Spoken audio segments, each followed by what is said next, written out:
Hello, busy professionals. This is Belvin with travel news you can use for the week of July 19th. Now, I know a lot of you have been asking me, where can you travel?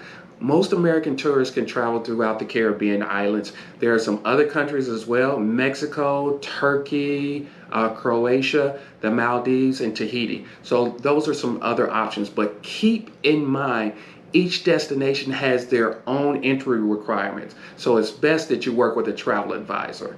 Now, if you're planning on taking that domestic vacation, especially Hawaii, you probably want to hold off on packing your bags because the Hawaiian governor stated that they are pushing back their opening date from August 1st to September 1st. And that is due mostly in part because of an increase in COVID-19 cases, and they have limited testing.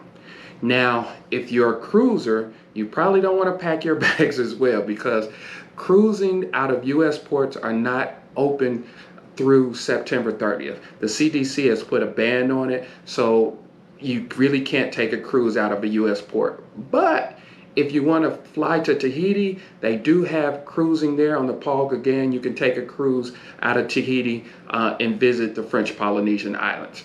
Now, on a positive note, a survey was taken, and 60% or a strong majority of American tourists are planning to take a leisure vacation within the next 6 months.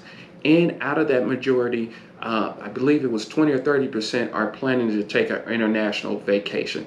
So it is promising. We're seeing that American tourists are looking and ready to take that leisure vacation.